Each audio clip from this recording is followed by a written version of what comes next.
Oke, kita mulai. Sebelum kita mulai, kita berdoa terlebih dahulu supaya meet kita hari ini dilancarkan oleh Tuhan. Allah Subhanahu wa taala. Berdoa dimulai.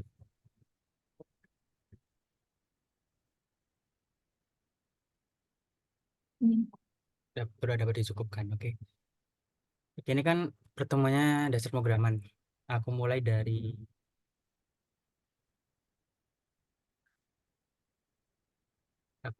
dari ini dulu deh.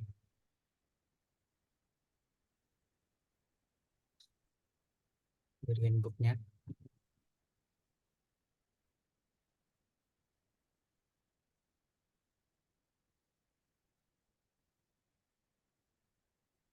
Udah kelihatan belum?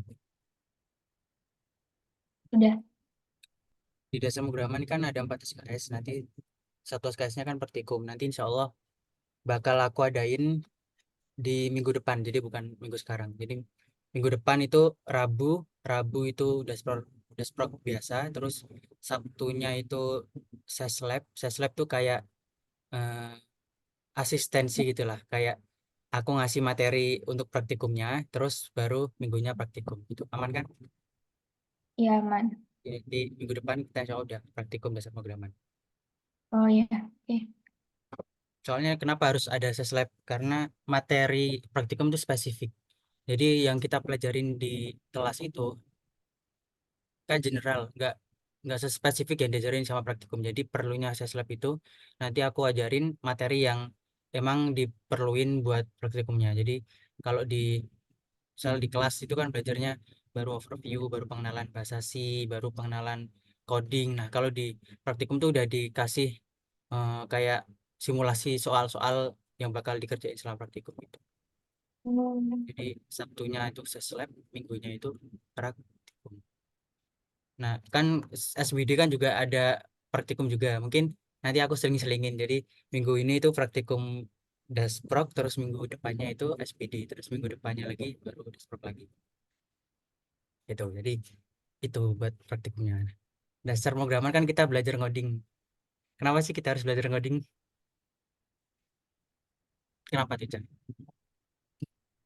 Belajar ngoding, soalnya kan coding itu dibutuhkan banget, apalagi kalau buat aplikasi kayak ngeprogram, ngerancang sebuah aplikasi. Jadi kayak kita butuh banget yang namanya ngoding buat memperkerjakan komponen-komponen yang ada di dalam situ gitu.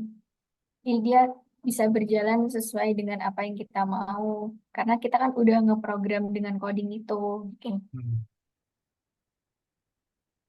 Ya, benar. Jadi kan ibaratnya gini, ibaratnya kan kita ini ada komputer. Komputer ini kan eh, bisa melakukan banyak hal kan, bisa komputasi, terus bisa nampilin sesuatu, terus bisa ngedit, bisa desain, bisa bikin website. Nah, itu kan kapasitas komputer yang sebesar itu kan kita harus pelajarin.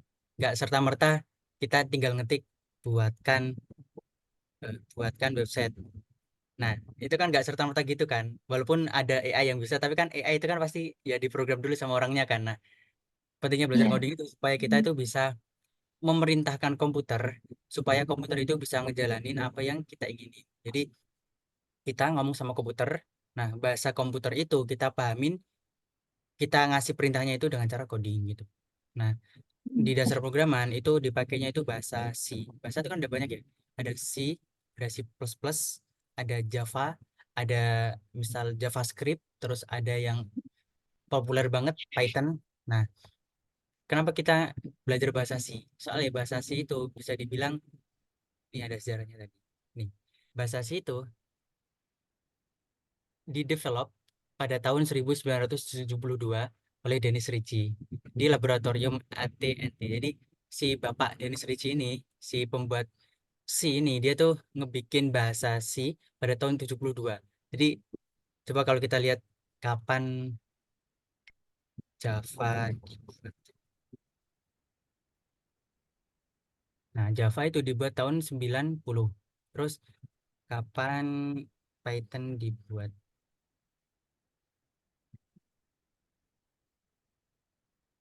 Python tahun 80-an. Nah, jadi bahasa C itu termasuk bahasa awal-awal banget yang dibikin manusia untuk komunikasi sama komputer. Jadi kenapa kita harus belajar Hmm.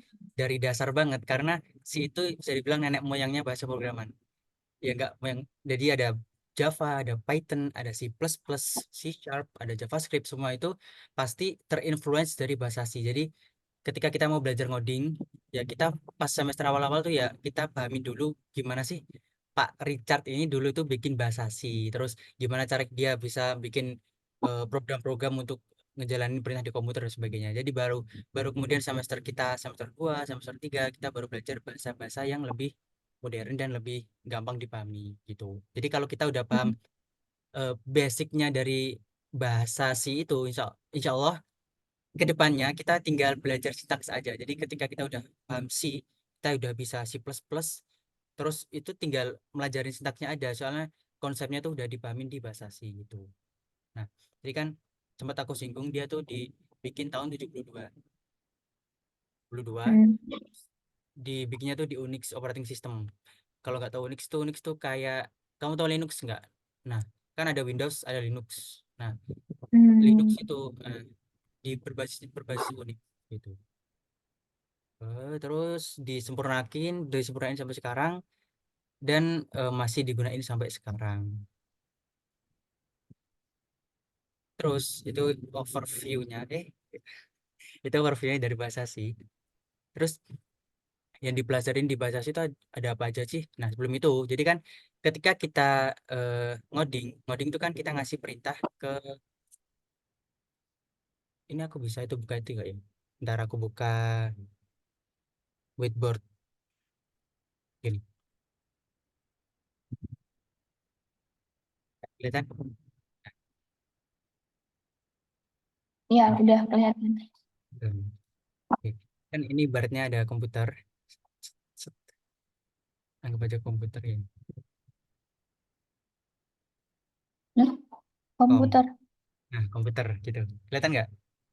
Enggak. Eh, oh, belum ku share. Gimana ya caranya? Eh, kok nggak itu? Itu apa navigasikan, tekan H atau klik kanan, Nggak muncul tah? klik kanan. Hah? Tidak dapat memuat papan tulis. Nggak bisa ya? Share with project.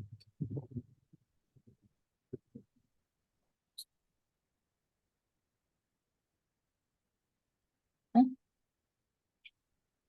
Ada tekan C untuk memberikan komentar. Kamu nggak lihat papan tulis tah?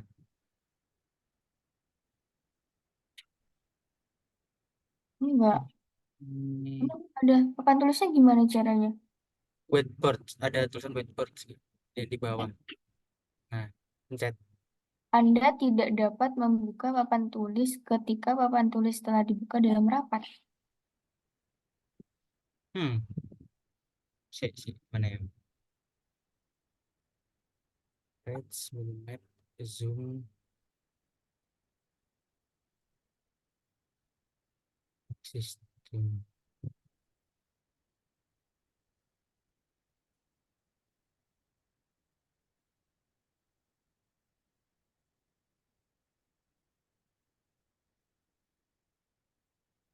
Kalau ini kelihatan nggak? Masih belum. Tekan Shift untuk melihat daftar pintasan alat.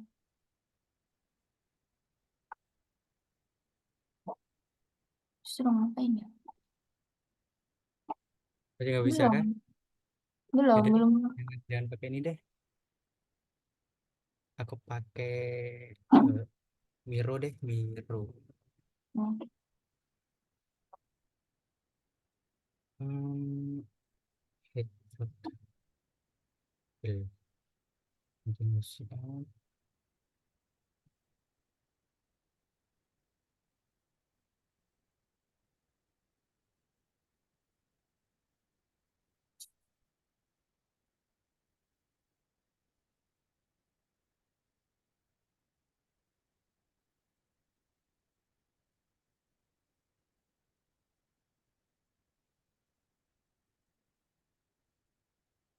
Oh, sinyalnya lemot. Sabar, sabar.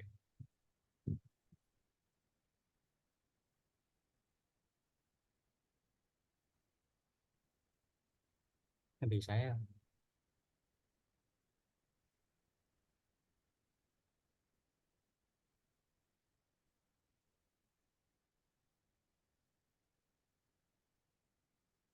Oh, bisa. Bentar. Kalau jedok susah nggak? Lancar lah. Jedok saja ya. Eh, Oke. Start apa ya kalau jedok? Bisa pakai pulpen nggak ya? Tools, edit view, insert,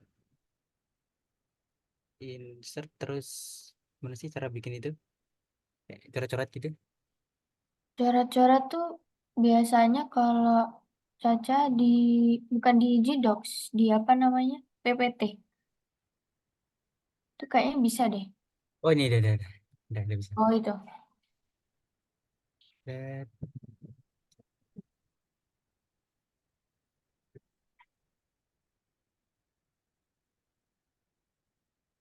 Nah, udah. Open shape. Nah, ini baratin ini komputer. Komputer. Jelek ya komputernya. Kasih warna.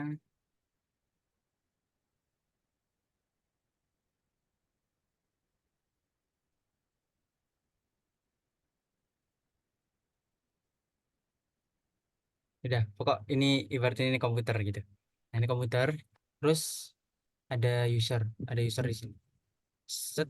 Ini user. Nah, Hmm. nah, si user ini aku kasih panas set. Nah, gini. Dia mau komunikasi sama komputer. Jadi dia si komputer ini kan dia punya banyak potensi tuh, bisa kalkulasi berbagai angka yang banyak gedenya, terus bisa desain, bisa bikin website dan sebagainya. Terus si user ini dia mau merintah si komputer pakai bahasa C. Jadi dia merintah teks terus set. Nah, dia mau aku mau hmm, ngitung, misal ngitung 4 tambah 5 pakai bahasa C. Terus dia bikin bahasa C, misal Hmm. eh, hitung.c gitu. Nah, dia bikin program hitung.c. Nah, ketika dia udah bikin programnya, si komputer ini ketika dia dikasih file hitung.c, dia tuh nggak langsung bisa ngenalin yang namanya extension.c. Jadi gini, misal aku bikin bikin file baru, new dokumen, misal hitung, aku kasih extension.c, gini, yes. Nah, ketika aku belum install aplikasi apapun, si si komputer ini dia tuh nggak bisa ngenalin ini tuh apa dan bisa dibuka pakai aplikasi apa. Ini kan karena ada aku install beberapa aplikasi yang Ya. bisa ngenalin kan, kayak DeviC sama Visual Studio Code. Jadi si komputer ini tuh dia nggak tahu ini tuh apa dan cara nerjemahinnya sebagai bahasa komputer tuh nggak tahu dia. Jadi dia itu butuh bantuan yang namanya IDE. Jadi di tengah-tengah sini tuh ada yang namanya IDE. Integrated Development, kayaknya apa kemarin environment ya gitu. Ini. Jadi si IDE ini gunanya dia itu bakal ngebaca file.c ini, dibaca, terus abis dibaca ada namanya dia itu di compiling, dia nge-compile. Aduh, Hmm. set. Dia tuh bakal tugasnya IDE itu dia nge-compile bahasa file mati. Nah, Nge-compile bentar. Udah kelihatan kan?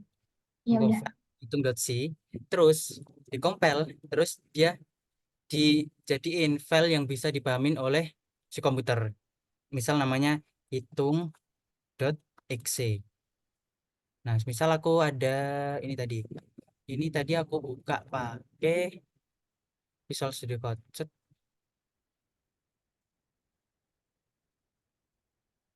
Misal aku bikin program sederhana. Ini nanti aku jelasin programnya.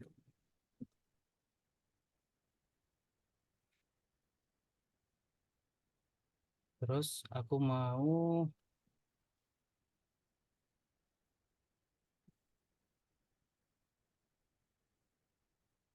jadi si program ini tuh dia bakal ngeluarin tulisan Hello World ke komputer. Ini kan namanya hitung.c kan. Nah, ketika aku mau, aku akan gunain si Visual Studio Code ini supaya si kode.c ini bisa dipahamin komputer dengan cara ngubah extensionnya dari C ke XC. Misal aku pakai gini, ini di mana ya? Sini. CD download S ini. Oh, download C, download C, set balik. Saya gitu juga.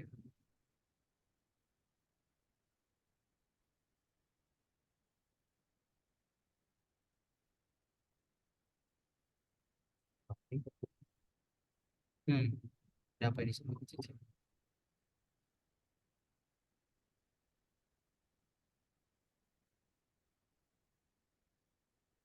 No such file or directory.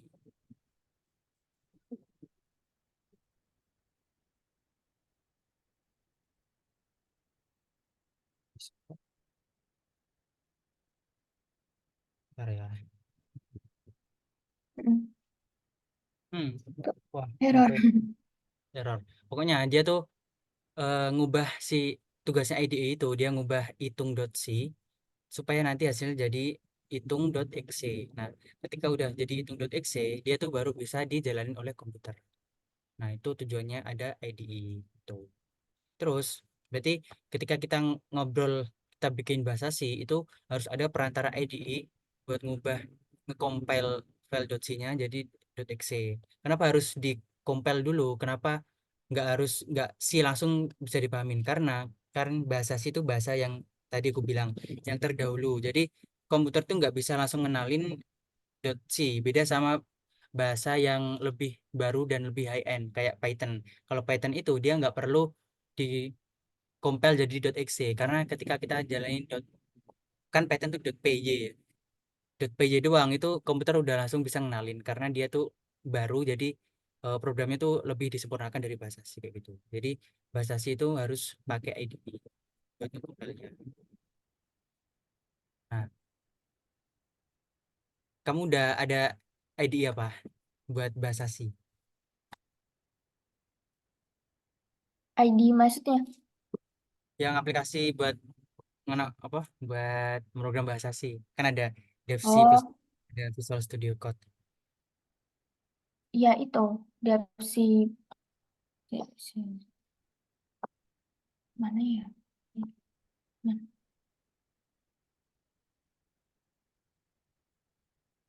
Depsi. Tapi, ya. Ada ya, tapi Depsi plus plus. Beda ya? Depsi plus Sama-sama plus sih. sama, oh, sama aja. Bisa, Mirip-mirip. Bisa, bisa bisa. dipakai tetap. Bisa. Tapi Oh, aku saranin mending kamu pakai Visual Studio Code aja. Udah ada Kak. oh, udah ada. Nanti aku bantu setupnya. Buat jadi buat praktikum nanti mending pakai Visual Studio Code aja. Soalnya dia lebih enak juga apa tampilannya. Terus eh, apa extensinya juga lebih banyak di situ. Iya, ya. Jadi lebih enak. Nanti aku ajarin setup itu. Terus jadi itu. Jadi bahasa C kita tuh di sini tuh belajar bahasa C. Bahasa C itu perlu dikompil dulu untuk bisa dijalani oleh komputer. Nah, yang ngompel itu ada aplikasi namanya IDE, Integrated Development Environment. Nah, aku saranin pakainya itu Visual Studio Code. Oke, terus lanjut kita ke PPT tadi yang satu, pengenalan dulu.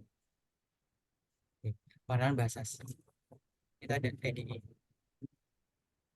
Jadi IDE yang gue bilang tadi itu, IDE itu dia tuh ada banyak. Nah, salah satunya itu Visual Studio Code, ini ada gambarnya. Nah, dia itu ada tiga fungsi utama. Dia tuh bisa sebagai kode editor, yaitu buat ngedit kode. Terus dia bisa nge-compile. Nge-compile tuh tadi ngubah bahasa C menjadi .exe yang bisa dipahami oleh komputer. Sama dia tuh ngedebugging atau debugger. Yaitu ketika ada error, dia tuh bisa ngasih tahu ke kita kalau ada error. Biasanya dikasih tanda merah kalau ada error. Jadi dia tuh Hmm. bisa nge-debugger gitu. Ya, kalau kalau bingung langsung tanya aja ya. Kalau aku kecepatan juga langsung bilang aja.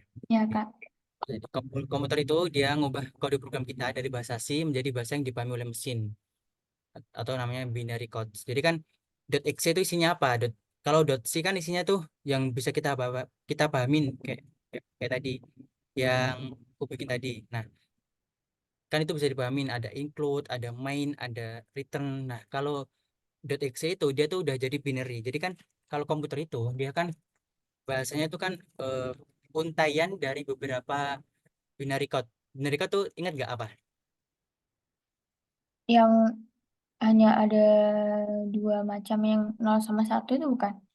Yang 0 sama 1. Jadi bahasa yang kita buat tadi diterjemahin oleh IDE, compile jadi bahasa mesin atau binary code. Jadi nanti diterjemahin dalam bentuk untaian 01, 01, 01, seterusnya sehingga komputer tuh bisa memahami. Jadi kan komputer tuh nggak bisa paham bahasa manusia, nggak bisa paham A, nggak bisa paham B. Nah, A itu dia bakal diubah ke misal A itu 011, terus B itu 101 dan sebagainya. Jadi tugasnya compiler itu IDE itu dia tuh nge-compile bahasa kita, bahasa C itu kita ubah jadi bahasa yang dipahami oleh mesin. Contohnya itu ada Dev C++, ada Code Blocks, ada Visual Studio Code, ada yang pakai web dan sebagainya. Terus hmm, statement. Oh, berarti kita langsung praktik-praktik ya. Kita langsung nyoba pakai aku pakai counter online aja lagi loadnya. Nah, kok C++ C. Nah, aku hapus yang nggak penting biar kelihatan clean. Nah, ini tuh setup paling basic dari bahasa C. Harusnya kamu udah sedikit belajar lah ya, ya nggak sih? Buat harusnya udah ada paham nggak ini maksudnya apa? Atau belum? Kalau yang T itu kan kayak masukkan sesuatu gitu. Terus nanti habis itu di print pengennya try programmis titik pro ini. Jadi kalau aku jalanin, output-nya bakal apa?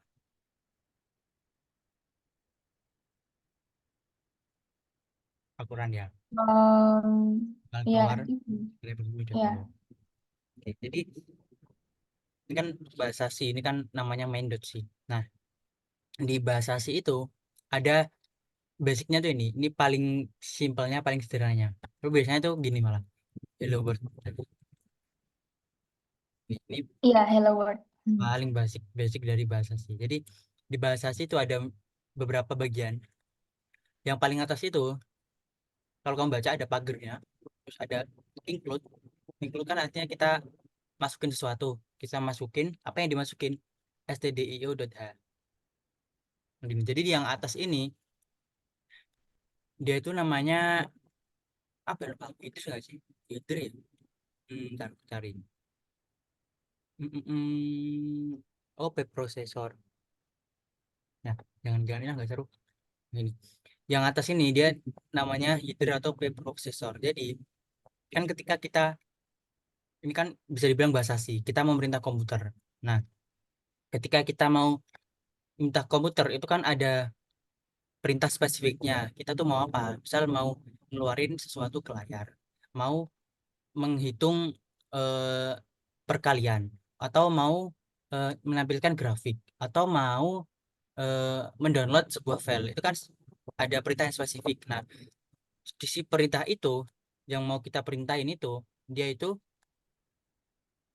ada library sendiri. Jadi tiap perintah itu dia punya library atau bilang apa ya, modul tersendiri.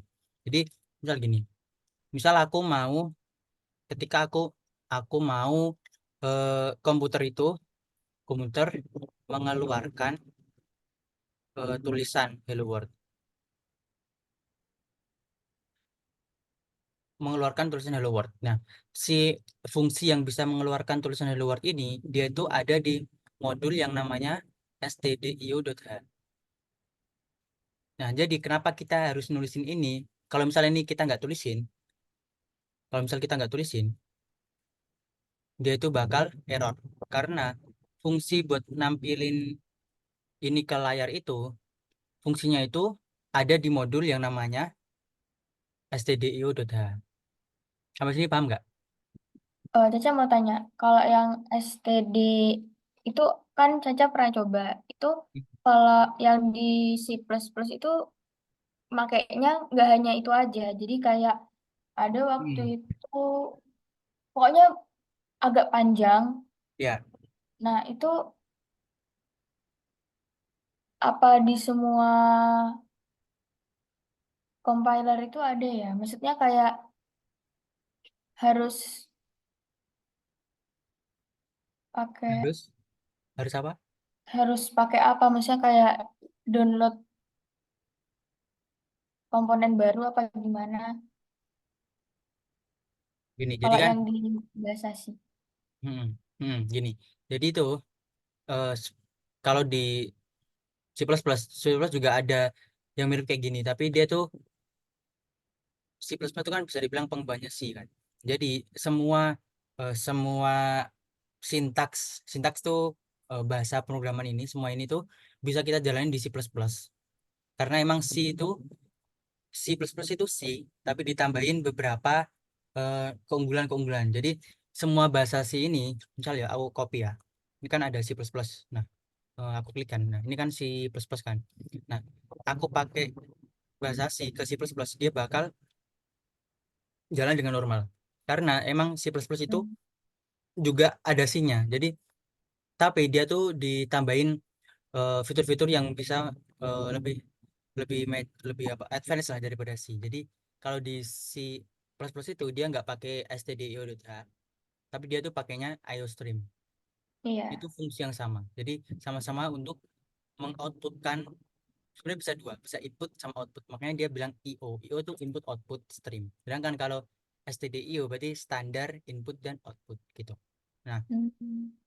ketika kamu mau ngejalanin ini di lokal atau di komputer ini kan di internet kan. Kalau di lokal si program ini dia tuh bakal nyari stdio.h. Jadi ketika kamu mau ketika kamu mau menjalankan atau membuat program bahasa C di laptop kamu tanpa internet ya, itu kita harus download dulu semua modul-modul yang ada di bahasa C. Nah, jadi ketika kita ini kan ibaratnya kita tuh mau mencari mencari file, eh, ini kan .h ini kan ekstensi dari sebuah file kan, .h. Nah, ini Ya. tuh sebenarnya itu file yang di dalamnya itu ada eh, fungsi-fungsi untuk menjalani sesuatu. Sedangkan berarti kalau di sini itu dia tuh di dalam file stdio.h ini dia itu ada fungsi buat input atau mengoutputkan sebuah teks atau sebuah, pokoknya input sama output di layar komputer gitu. Nah, ini namanya preprocessor, sedangkan ini namanya itu library. Nah, ada apa aja library yang ada di bahasa C? Itu ada, kalau kita misalnya mau mengeluarkan atau memasukkan input output, ini pakainya stdio.h. Terus kalau Hmm. misal kita mm, mau perhitungan, misal mau ngitung, ngitung yang Integer agak gitu. ribet itu bisa bisa ada misal log, terus ada square itu akar dua, terus ada eh, apa lagi ya? Ya pokoknya inilah, ada log, ada square root, itu dia ada fungsinya tersendiri. Apa ya, kok lupa. Oh ya, method. Nah, itu misal mau manipulasi manipulasi string tuh kan kemarin ingat gak apa string? Jumlah karakter apa ya? Ya, pokok karakter yang lebih dari satu itu namanya string. Itu bisa Ya. pakai string dot type. Jadi kita sesuaiin dulu kita mau apa sih di ketika kita bikin bahasa asih itu bikin bahasa asih, bikin file .c itu kita tuh mau perintah komputer apa sih kalau jadi kita sesuaiin sama ininya. Kalau kan ini cuma ngeprint F doang. Nah, berarti kita cuma ngambil modul yang untuk input output. Misal kita masukin banyak modul gimana? Misal aku mau masukin metode, terus aku mau masukin string.h. Sebenarnya kan modul yang dipakai kan cuma ini doang. Nah, ketika aku masukin ini ya berjalan dengan normal nggak error. Tapi dia bakal eh, responsnya itu bakal agak lebih lama. Soalnya kan dia pasti eh, ngemasukin ini dulu, terus dia masukin ngemasukin ini dulu, Oh terus dia iya. ini dulu. Sedangkan dua ini kan nggak berfungsi tapi tetap dimasukin. Nah, jadi memperlambat prosesnya gitu. Jadi sebisa mungkin, seefisien mungkin kita harus mengurangi ini. Kan prinsip awal kita ngoding tuh apa sih kan? Ketika kita ada tugas, tugas itu hmm, bisa jadi tugas itu berat atau tugas ringan yang dilakukan secara berulang. Nah, misal kan kalau di sekolah-sekolah ya, kalau misal kamu telat, ada nggak ya di kamu? Kalau telat tuh disuruh nulis saya berjanji tidak akan telat lagi sampai banyak. Kamu ngalamin nggak? Nggak ada ya kalau di situ. Gak pernah sih. Ya. Nah, kan kayak gitu kan, itu kan simpel kan nulis saya tidak akan telat, saya tidak akan telat, saya terus sampai 1.000 halaman misal. Nah, bakal lebih efisien kalau kita nyuruh si komputer untuk bikin coba tuliskan saya tidak telat sebanyak 1.000 kali. Nah, misalnya aku buatin di sini ya for integer i yang dengan 0 i berdiri 1.000 plus print saya berjanji tidak akan telat. Nah, ketika aku jalanin dia bakal dia bakal ngeprint saya berjanji tidak akan telat. Ini kan sedetik doang selesai. Nah, tujuan kita belajar programmer kan bagaimana kita bisa melakukan sesuatu yang tidak bisa sangat besar. Artinya manusia tuh bakal kewalahan ngelakuin itu atau mengerjakan tugas yang ringan tapi dilakukan secara berulang. Nah, karena komputer tuh kan bisanya tuh gitu, bisa mengkomputasi sesuatu yang di luar akal manusia sama bisa Ya. melakukan sesuatu secara berulang. Nah, itulah pentingnya kita ngoding. Makanya ketika dengan filosofi itu kita ketika ngoding itu harus bisa seefisien mungkin. Jadi eh, nggak boleh mubazir kayak tadi ada berbagai library yang kita pakai sedangkan yang dibutuhkan tuh cuma satu library doang kayak gitu.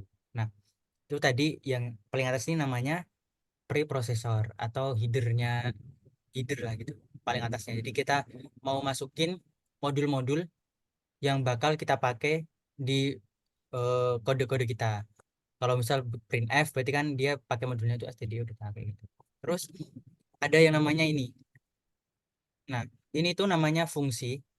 Nah, karena dia tuh namanya main, jadi dia tuh main function atau fungsi utama. Nah, ini tuh wajib ada di bahasa C. Jadi, ketika kamu bikin bahasa C itu harus ada atasnya preprosesornya sama harus ada fungsi utamanya. Nah, fungsi Hmm. utama itu dia yang kan namanya utama, dia tuh yang pertama kali dijalankan oleh komputer. Jadi kan sebenarnya itu kita bisa bikin banyak fungsi. Jadi semisal aku bikin fungsi lagi namanya fungsi 2 ini. Terus ada lagi fungsi 3 ini. Nah, itu kan ada 1, 2, 3 fungsi. Nah, semua fungsi ini walaupun urutannya aku acak ya, misalnya kayak gini di tengah. Nah, walaupun urutannya acak kayak gini, si komputer itu dia bakal ngejalanin fungsi yang paling yang ada tulisannya main. Pokok yang ada tulisannya main itu fungsi wajib yang harus ada dan pasti yang dijalani pertama kali oleh si komputer itu. Nah, Hmm. nah si fungsi main ini jadi ketika kita eh, minta minta komputer buat sesuatu, misal eh, aku buat itu aja pseudocode aja tulisan ini buatkan 1.000 tulisan Hello World. Nah, terus di sini ada lagi, buatkan 1000 tulisan hello world. Nah, ini kan ada dua fungsi. Ada fungsi main sama fungsi 3. Nah, dua-duanya ini sama-sama meminta untuk ngebuatin 1000 tulisan hello world. Nah, ketika si fungsi ini dijalankan, aku bikinin aja printf satu aja biar gak bingung. Hello world. Terus ini juga ada printf hello world. Dan aku jalankan. Nah, dia tuh cuma keluar satu kali. Jadi kita di sini tuh bisa bikin banyak fungsi, tapi fungsi yang bakal dijalanin itu cuma fungsi ini sama yang ada di dalam sini. Jadi kan ini ada fungsi lagi. Tapi ketika fungsi ini tuh, ini ribet nggak ya? Pusing nggak? Ketika fungsi ini tuh nggak aku sebutin di dalam, ketika fungsi ini tuh nggak aku sebutin di dalam fungsi utama, dia tuh nggak bakal diapa-apain sama komputer. Jadi ingat-ingatnya itu di dalam bahasa C itu harus ada dan wajib satu fungsi utama yang namanya fungsi main. Cara nulisnya itu integer, int, spasi, main, terus kurung buka kurung tutup, terus sama kurung kurawal. Nah, di dalam kurung kurawalnya ini berisi perintah yang bakal kita eksekusi. Di sini print hello world. Nah, sedangkan fungsi yang lain, misal ada fungsi 3, itu nggak bakal dan nggak akan dieksekusi ketika si fungsi ini nggak disebutin di dalam fungsi ini. Jadi kan ini ada hello world Oh dua-duanya, iya. tapi yang keluar tuh cuma ini doang. Nah, ketika aku nyebutin fungsi fungsi 3 ini, cara nyebutin gini, kita jalanin, kok error. Gimana sih cara fungsi 3? Nah, aku lupa. Oh ya lupa, ini harus di atas dulu.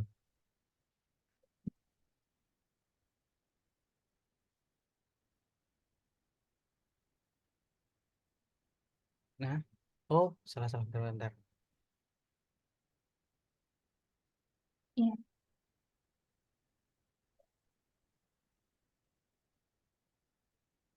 Nah, kok muter-muter?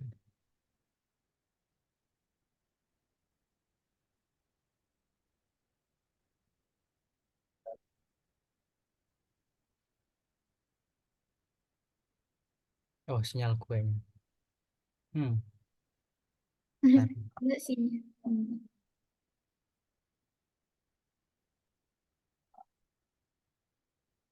Oh, oh enggak. Ini masih. Loh,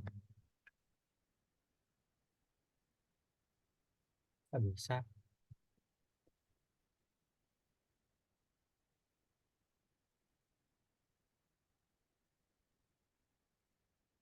Nggak bisa, Cak. Waduh,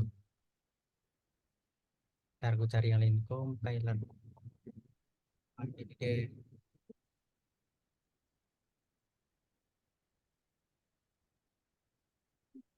Kok lemot ya? Terus sinyalku sih. Kenapa kakak nggak pakai ini yang kayak di Visual Studio Code-nya langsung? Nah, itu karena aku udah ngehapus dotsinya. Jadi aku mau sekalian nanti buat tutor nginstalnya. Gitu. Oh Sebelum iya. aku install. Oh, bisa, bisa. Ya, saya. Oh, jadi dia keluarnya double. Kenapa dia keluarnya bisa double? Karena fungsi 3 ini aku sebutin di dalam fungsi main. Jadi, Hmm. jadi kita tuh, kenapa sih kita harus bikin fungsi baru? Kenapa nggak, misal ini kan sama-sama print hello world ya. Apa nggak, misal aku masukin ke sini juga print hello world kayak gitu. Nah, ini kan juga isinya bakal sama print hello world double. Hello world sama hello world. Nah, nah gitu. Nah, karena ketika kita tuh bikin sebuah program itu kan biasanya ada banyak fungsi. Misal aku mau bikin program untuk menyimpan data mahasiswa. Nah, itu kan pasti dia tuh ada minta nginputin nama, minta nginputin NRP, minta nginputin jenis kelamin, alamat. terus em, sama apa ya, asal daerah. Nah terus habis itu dia mau ngekelompokin dari SNBP sama SNBT sama Mandiri.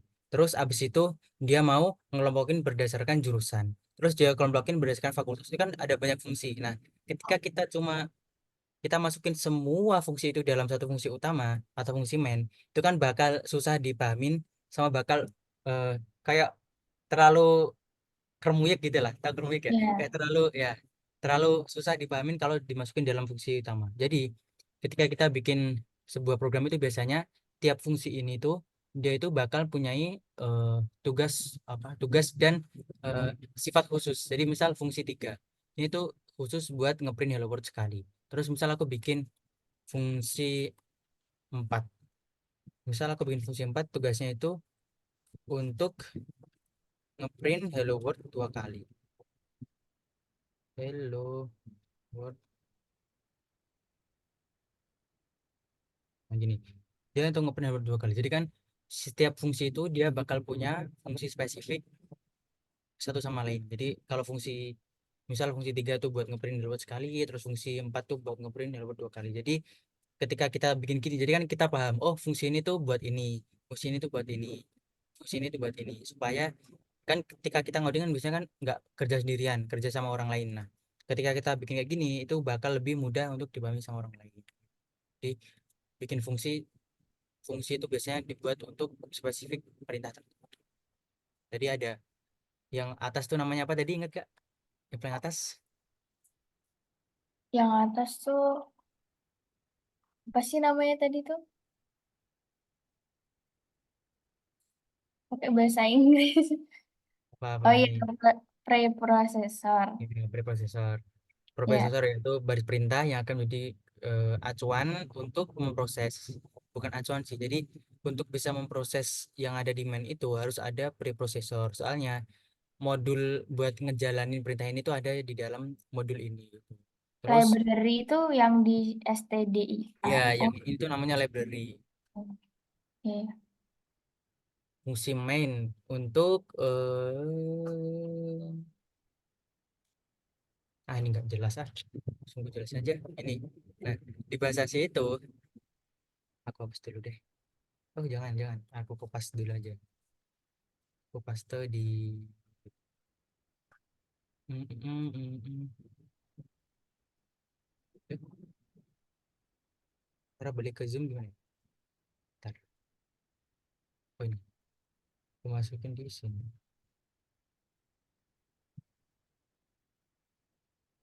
Terus di bahasa C itu, nah komputer itu khususnya bahasa C, komputer itu bisa ngebaca dari kiri ke kanan, dari atas ke bawah. Jadi kan misal aku ada ini aja, ini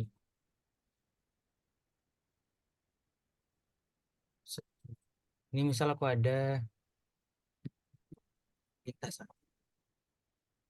ada perintah dua, ada perintah tiga, misal perintah 5 deh, perintah 4, perintah.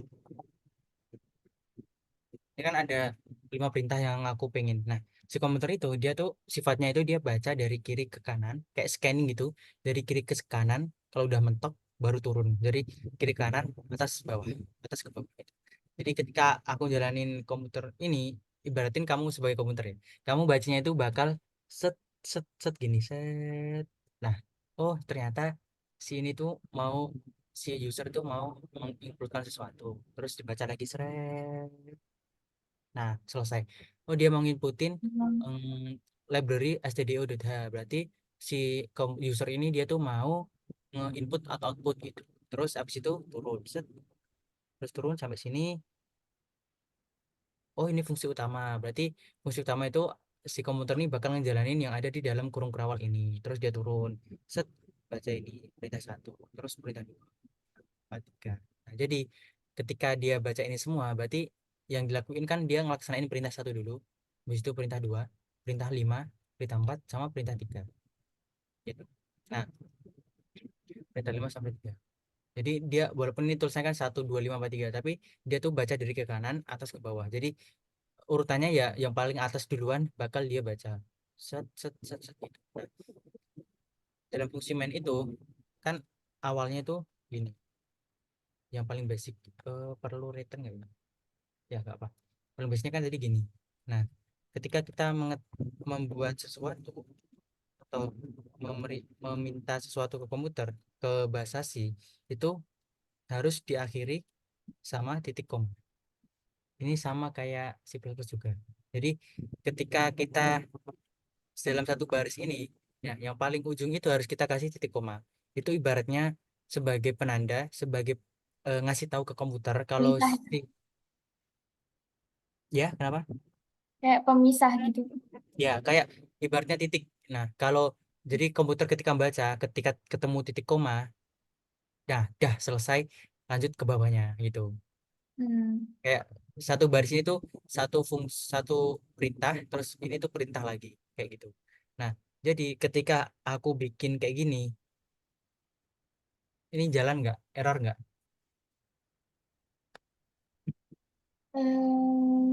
Kayaknya loh Kenapa kok error? bukannya ke bawah ya return. Kalau aku gini deh, tumpuk semua deh, set. Nah ayo gimana, Emang error boleh? nggak? Lah, makanya aku nanya, Enggak sih, kayaknya nggak boleh. Harus ada error batasnya. error nggak? Mungkin iya kayaknya. Nggak tahu lagi. Set. Kita lihat. Nggak error, dia keluar hello Oh, world. nggak error. Nggak error. Oh, Jadi kenapa sih nggak error? Karena gini, misal aku buat lagi kayak tadi gini. Nah, nah, nah, gini. Jadi kan eh, kenapa ada fungsi titik koma itu? Jadi eh, komputer tuh nggak ngebaca, komputer itu nggak ngebaca spasi, nggak ngebaca enter. Nah, yang dibaca tuh makanya dia tuh butuhnya titik koma ini supaya dia tahu, oh ini tuh perintah pertama, ini tuh perintah kedua. Jadi ketika walaupun kamu tumpuk kayak gini, kamu misal bikin lagi print f, oh, set. Walaupun kamu tumpuk kayak gini lagi, tiga gini, misal aku jalanin, dia nggak bakal error karena setiap perintah ini tuh dia kasih titik koma selesai. Terus baru lanjut ke perintah selanjutnya, dikasih titik koma selesai. Baru lanjut ke yang terakhir return 0, set, selesai. Nah, jadi ketika kamu kasih spasi gini, kasih spasi tapi kamu nggak kasih titik koma. Ketika kamu kasih spasi tapi nggak kasih kamu titik koma, kamu kasih titik koma, dia bakal error karena dia tuh nggak tahu iya. nggak tahu ini tuh eh, kan ini tuh dianggap belum selesai kan, jadi dia tuh bakal ibaratnya digabungin kayak gini, sedangkan kayak gini tuh nggak bisa aja Nggak nggak bisa. ya, soalnya kan ini kan dua fungsi yang beda, yang Berbeda. satu minta ngeprint hello world, yang satu minta ngeprint oh gitu. Jadi setiap fungsi itu, setiap perintah itu harus dipisah dengan titik. Nah, di akhir di akhir perintah, jadi biasanya tuh ditaruh tepat sebelum titik kurung tutup, itu ada yang namanya return 0. Return. Ada namanya return. Return itu artinya kan kembalian, return, mengembalikan sesuatu. Nah, ini ada kaitannya sama tipe data. Jadi ini kan fungsi utama. Nah, si fungsi utama kan namanya main. Di main ini, dia ada yang belakang ini namanya int. Int itu ingat gak apa? INT. Ya, INT itu tadi yang masukkan bukan. bukan. Ini yang int ini.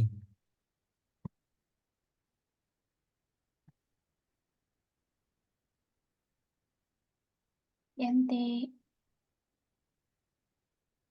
Ini Kan tipe data. INT ada integer itu bukan. Nah, integer. Int itu integer. Ya, Integer itu berarti fungsi ini, si fungsi main ini, kan dia dikasih nama ada depannya integer. Berarti dia itu fungsi itu kan aslinya itu sifat asli fungsi itu dia bisa mengembalikan sesuatu. Jadi kamu ibaratin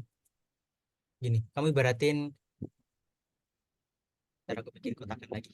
Kamu ibaratin ada set nih, ini ada fungsi. Ada fungsi. Ketika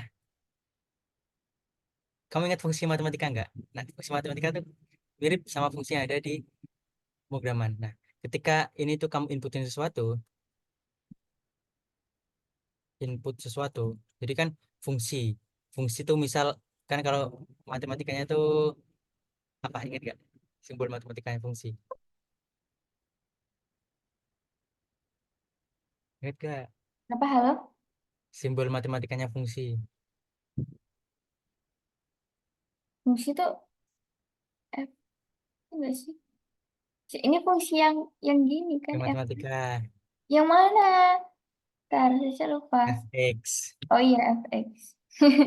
Fx gx gitu ya? Misal, ya misal fx 5x ditambah 6. Terus kita nginputin sesuatu. Nginputin misal x-nya itu sama dengan 7 deh. Nah, ini kan berarti kita nginputin sesuatu ke dalam fungsi. Fungsinya itu misal fx sama dengan mx plus 6. Nah, si fungsi ini bakal ngasilin apa? Oh, 5x plus 6 berarti x-nya kan 7. ya. Berarti Di 36. Eh, 5 kali 7 berapa? 35 berarti 41 ya? Nah, Eh, berarti enam si satu berapa? sifat fungsi kan berarti dia 41. bakal sifat fungsi itu dia bakal mengoutputkan sesuatu di dalam kasus ini kan 41 berdasarkan input yang diterima kan. Nah, jadi fungsi itu dia tuh bakal mengoutputkan sesuatu berdasarkan input yang dia terima.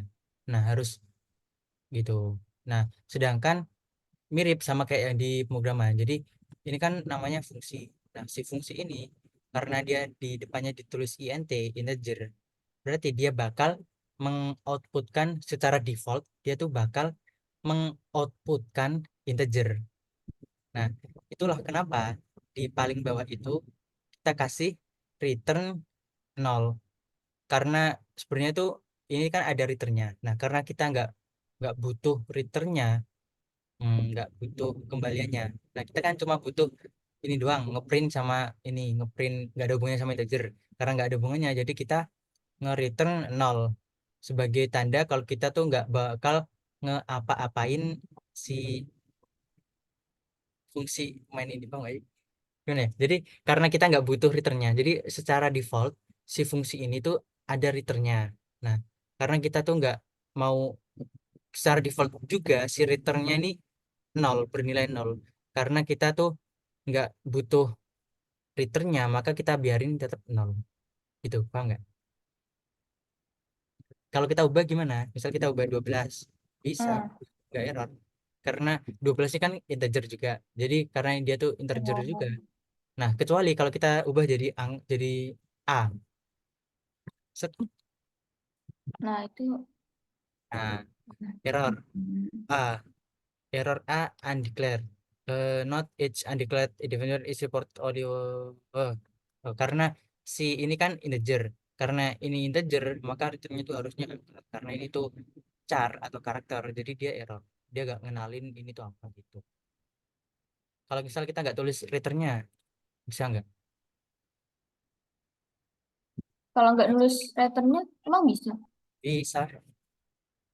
Kenapa bisa? Karena secara default juga ketika kita nggak nulisin tulisan return 0, dia tuh udah bakal nge-return 0 gitu. Jadi tapi secara estetika, secara gue tulis ini deh. Secara umumnya itu dia harus ditulis return 0 sebagai tanda kalau fungsi ini tuh sebenarnya dia tuh nge-return sesuatu, tapi karena kita nggak butuhin makanya kita tulis return 0 gitu. Jadi ketika kamu nulis bahasa C tetap aja tulis returnnya di balik, walaupun sebenarnya nggak mempengaruhi juga, tapi secara kebiasaan para programmer itu tetap ditulis return gitu. Jadi yang paling atas itu apa tadi? Lupa lagi. Pre, Ya, pre ya apa? itulah preprosesor. Preprosesor, ya, Nah, terus preprosesor, yang ini tuh namanya apa? library Nah, library yang khusus STDO itu buat apa? buat input input output. Ya, buat input sama output. Nah, terus di dalam fungsi bahasa C itu ada namanya fungsi utama yang bakal dan wajib ada dan bakal dijalanin pertama kali saat programnya itu dijalankan. Nah, gitu. Cara penulisannya itu tipe datanya, terus oh ya, misal tipe datanya aku ubah kayak gini.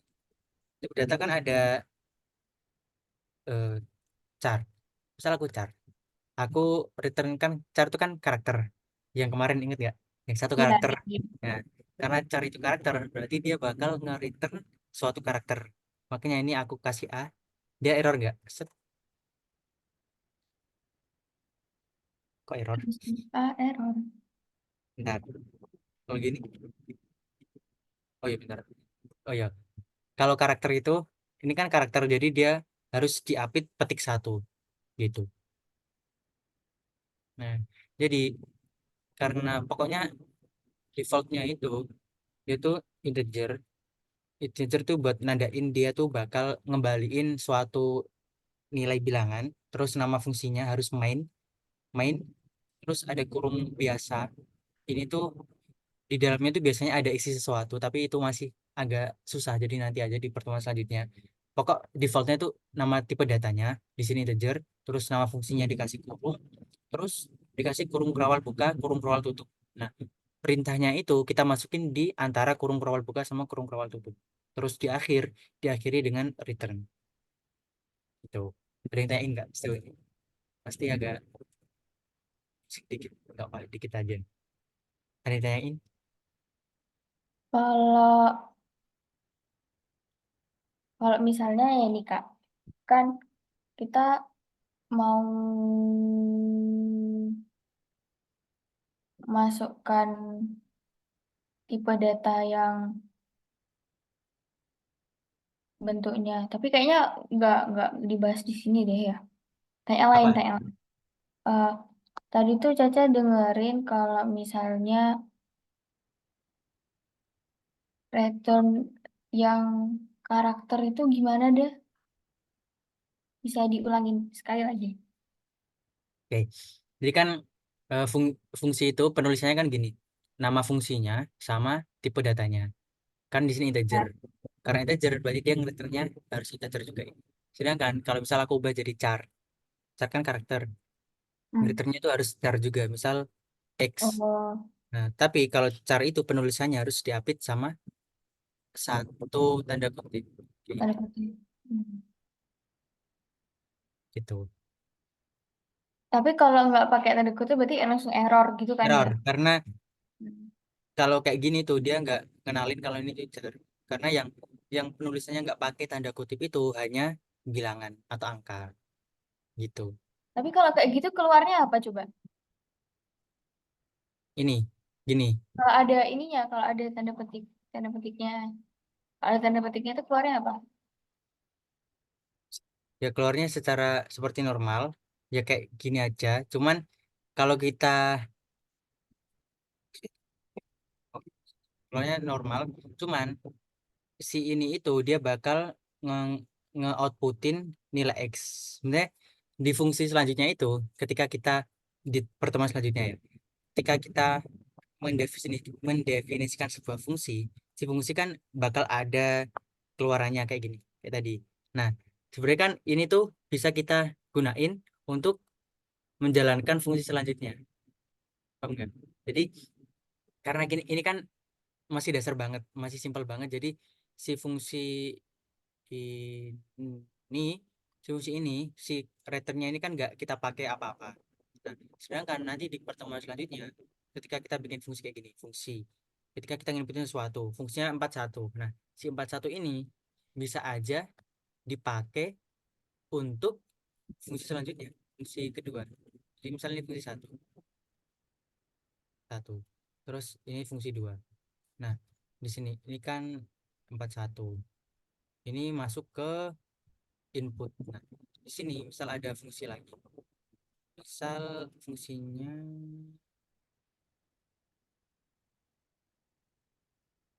bisa kontrol misal 5x jangan deh 2x min 20. Nah, gini. Ini kan nanti fungsi yang keluaran dari fungsi yang pertama ini kan bakal digunain sebagai inputan fungsi yang kedua. Nah, makanya kenapa kita harus selalu menuliskan return ini karena bisa jadi kita itu bakal ngegunain keluaran dari si fungsi ini untuk eh, fungsi-fungsi selanjutnya, paham nggak? Jadi fungsi itu kan sifatnya itu secara default dia itu mengeluarkan sebuah output. Nah, sebuah output ini Nah, ya sebuah output ini bakal bisa jadi digunain untuk input dari fungsi lainnya. Nah, gitu. Jadi secara secara harus eh, secara kebiasaan para programmer itu tetap menuliskan returnnya ini supaya tahu ini tuh ngasilin apa walaupun nggak digunain sama sekali gitu, paham nggak? Terus misal aku ini aku buat bol tuh boolean, ingat nggak fungsi boolean tuh apa? fungsi boolean tuh Tipe data boolean, ingat nggak? oh, ya, ada yang mana ya itu? Udah Bilangan lupa. bulat. Enggak, bulat tuh integer. Iya deh yang bilang bulat itu integer. Boolean itu yang koma. Yang jenis kelamin. Oh iya jenis kelamin ini cuma dua macam ya? Nah, yang kalau nggak nol ya satu. Kalau nggak Ya. laki-laki. Kalau di programan itu berarti kan kalau nggak nol ya satu. Berarti returnnya ini dia tuh cuma bisa nol atau satu. Jadi misal aku satu ya, aku jalanin. Aku harus Keluarnya? error. Kenapa error? Karena ketika kita mau buat fungsi boolean, ini dikasih tahu. Harus ada header Ah, stdball.ini. iya, iya, iya, Jadi iya. ini berarti nah ini kan juga termasuk debugger. Fungsinya IDE itu dia bisa ngasih tahu kita tuh errornya di mana dan bisa debugging lah, ngasih tahu error di mana terus bisa ngasih solusinya. Set. Nah, ketika kita tambah ini stdball.h, jadi std kan standar, ball tuh boolean. Jadi ketika kita mau buat fungsi ini harus ada library stdball.h. Ya aku jalanin, dia bener aman, gak ada error. Misal returnnya 0, boolean kan bisa 0 sama 1, aman. Terus misal selain itu deh 4, bisa nggak? Set, bisa. Kenapa bisa? Kenapa 4 bisa? Terus 8. 8 juga bisa. Kenapa bisa? Katanya boolean tuh 0 sama 1 doang. Kenapa tuh? Kan harus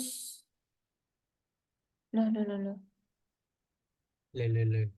Itu kan return Ini 9 tapi nggak apa-apa bisa. itu return 9 kan. Bisa normal. 11 coba. Bilangan 11.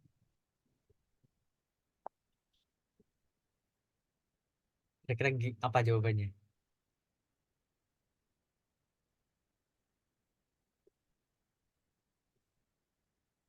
hmm. Bentar. Kan Apa tuh? kalau integer tapi boolean. Iya, boolean tuh harusnya 0 sama 1 doang. Kenapa tuh? Apa mungkin karena dia nggak bentuk koma ya. Jadi meskipun tapi nggak juga sih. Apa karena dia library-nya ini? Hmm, Hmm. gimana? Nyerah, nyerah, nyerah,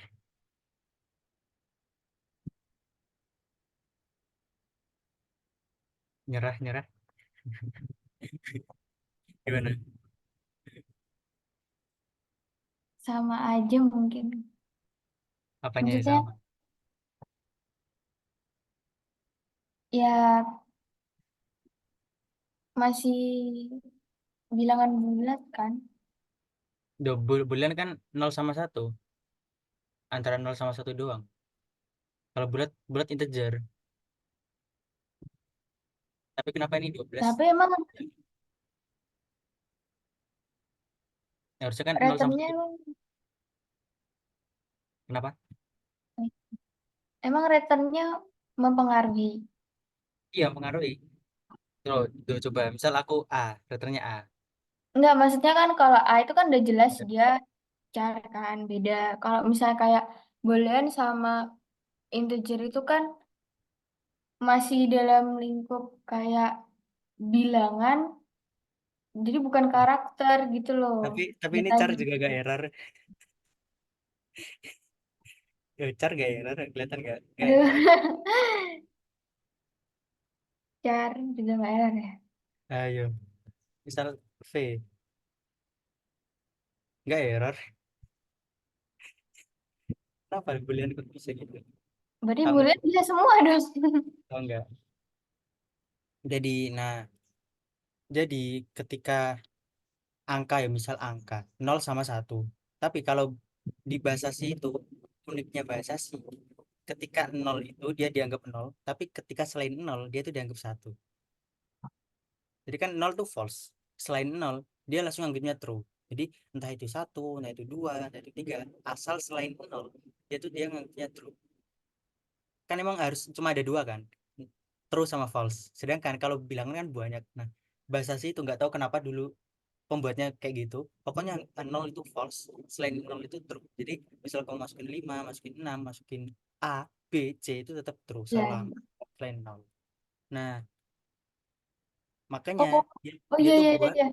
nah Itu makanya ada dia nggak sih kayak apa? 9 1 itu artinya true kayak gitu. Apa ya waktu itu pernah belajar Caca, tapi ya gitu. Hah? Ya, udah aku kirim kok. Ya, makanya dikasih solusi pembuatnya kayaknya juga kebingungan kenapa 0 itu false terus selain 0 itu true. Makanya dikasih solusi ya langsung general, langsung jelas true atau false. Jadi ketika kita bikin boolean langsung aja mending ini tuh false atau true gitu.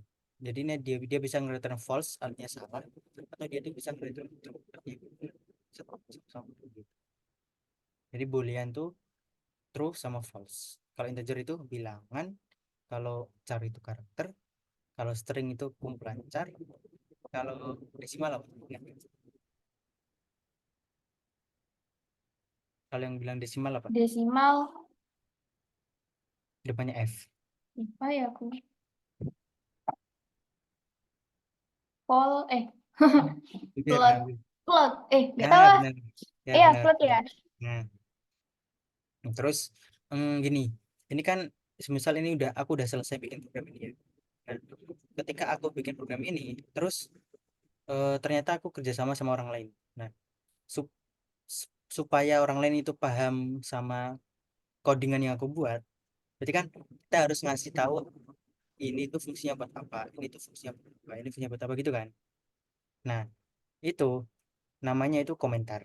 Nah, misal gini, fungsi di bawah, benar.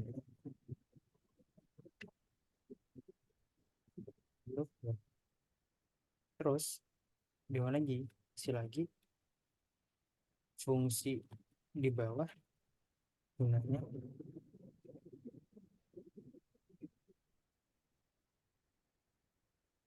Oh, Nah, nah si komentar ini dia diawali sama double slash.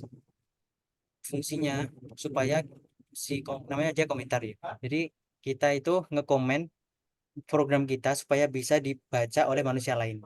Nah, komentar ini dia tuh cuma bisa dibaca manusia. Jadi ketika kita jalanin program ini, ketika kan komputer kan dari kiri kanan atas bawah. Nah, ketika komputer itu nemuin oh ada backslash, ada double slash, slash, slash. Nah, ketika komputer nemuin ini, dia tuh bakal mengabaikan semua yang ada di sini. Semua yang ada di sini. Jadi misal aku bikin printf yuk, aku kasih backslash. Nah, si komputer ini karena dia ngebacanya udah ada backslashnya, jadi semua yang ada di kanannya itu bakal diabain, dia bakal lanjut ke bawahnya. Jadi si komentar ini gunanya untuk kita mempermudah memahami kode tanpa mengganggu kerja si komputer. Komentar itu depannya dikasih double slash, miring-miring. Nah, ini kan Hmm, untuk komentar yang komentar ya. satu line, satu baris. Sedangkan ketika kita mau komentar banyak, itu ya pakainya gini, ini. Nah, ini komentar untuk ini komentar beberapa baris gitu. Nah, ini kalau komentar satu baris doang itu dikasih double slash. Nah, kalau komentarnya itu beberapa baris dikasih slash tanda apa tuh bintang sama yang penutupnya bintang sama slash. Tujuannya supaya bisa mempermudah dalam membaca kodenya gitu. Kan kayak mirip ini lah, mirip misalnya Linux. Terus kita kasih komen. Ini kayaknya salah. Kalau yang di itu apa sih namanya? Komentar kayak comments apa sih itu waktu itu ya? Itu fungsinya sama apa beda? Apa yang apa? Ini namanya apa ya? Ya namanya komen juga, tapi dia prom prom COMMAND. PROMPT. Ini kan, Nih, comment ini prompt. ini kan, Iya, heeh, ini kan iya. tulisannya aja beda, cuman sama komen. Ini tuh buat buat apa sih? Tahu nggak ini tuh buat apa? Itu buat apa ya dulu pernah pernah buat tapi nggak tahu sih udah lupa.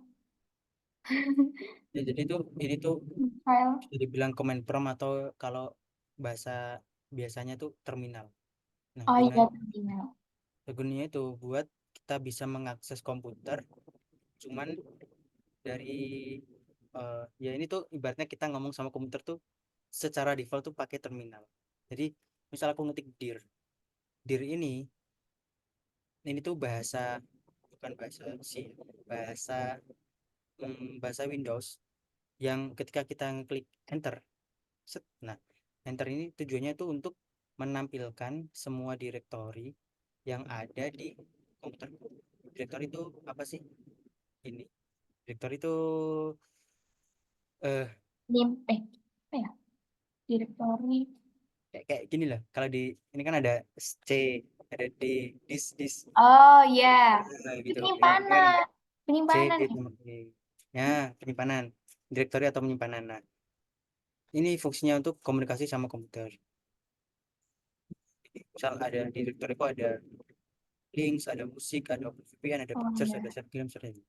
Nah, cuman ini kan eh, kita kan nggak bisa di perintah ini kan cuma nggak sekompleks itu kan. Jadi kita butuh bahasa sih untuk bisa gimana ya?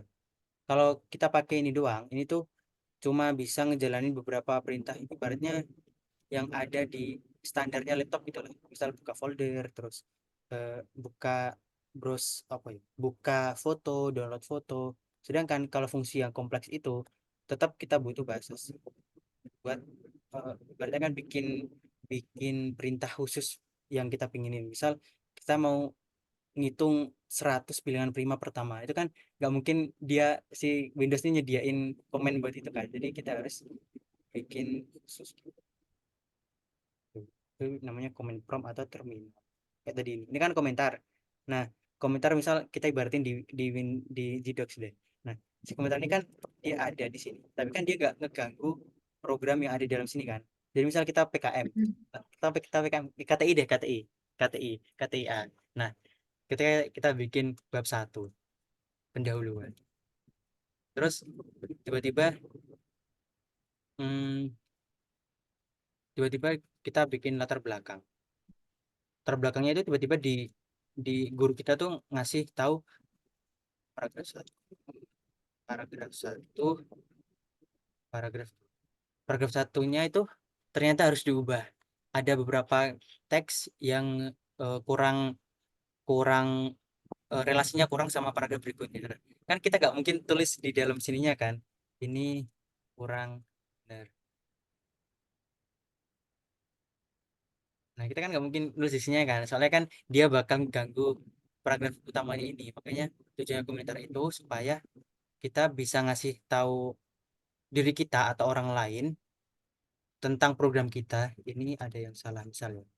Nah, tanpa ngeganggu program yang dijalankan. Oke, tadi ini kan ada ini komentar ini buat ngasih tahu orang lain kalau ini tuh gunanya buat ngeluarin hello world. Nah, ketika kita ngejalanin ini si komentarnya nggak bakal ngeganggu programnya, jadi dia bakal ngejalanin programnya nggak dikasih komentar. Itu fungsinya komentar. Jadi komentar ada dua, ada double slash sama yang ini buat beberapa baris. Kalau double slash itu cuma buat satu baris. Nah, ini pengenalan komentar. Komentar adalah bagian program yang tidak akan dieksekusi, dibuat hanya untuk mempermudah orang lain untuk memahami kode kita. Nah, kalau single line berarti satu baris doang pakai double slash yang akan diabaikan oleh compiler. Sedangkan kalau multi line diawali dengan slash bintang, diakhiri dengan bintang slash. Semua karakter yang ada di antara simbol ini bakal diabaikan oleh. Waduh, ada tugas. Hmm. Ini, Tugas apa? kamu udah belajar ini nggak biner? Harusnya udah fisika. Harusnya udah belajar biner belum? Udah, dulu sempat ini ngitungnya juga gitu. Ya tapi ya apa ya, udah waktu itu udah lama. Angka Kalau 7 nggak kalau inget, dalam bahasa biner gimana? Ingat nggak? lupa-lupa inget udah. Biner itu kan 0 sama 1 ya. Ya, Kalian ingat nggak? Overview dulu deh biner. Biner itu 0 sama 1. Terus pen mana pen? Tet, tet, tet, tet, tet. Kok nggak ada pensil ya?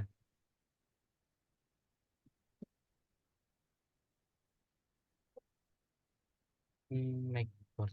Board. Gimana sih cara bikin itu? Coret-coret. coret. Biasanya ada ini nggak sih kayak tanda Iya ini kok nggak tulisan ada. mungkin. Oh, itu pakai kayak ini ya ngetik gitu ya, bukan bisa nulis gitu berarti. Masa? Ya udahlah, Iya. ya udahlah gini aja. 1, 0, 1. Ini berapa? Kalau dalam angkanya, ini kan biner. Kalau dalam angkanya berapa? Ingat gak? Kalau satu itu kan nggak, lu pasti gimana ya tadi? Satu.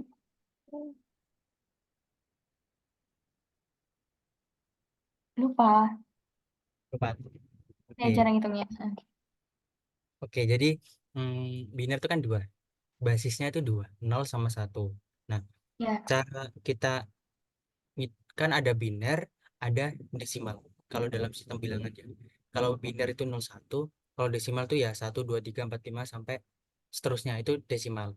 Nah, cara ngubah biner ke desimal, jadi kita lihat baris yang paling belakang. Ini. Paling belakang kan 1, yang paling depan juga Ya. 1. 1, 0, 1, yang tengah itu 1. Kita ngitungnya itu basisnya tuh 2. Jadi yang paling belakang ini kita urutin hierarkinya itu dari paling belakang. Ini tuh 0, 0, 1, 2 dan seterusnya. Jadi misal ada ini ada tambahan 0, 0, 0. Ini tuh jadi 0, 1, 2, 3, 4, 5.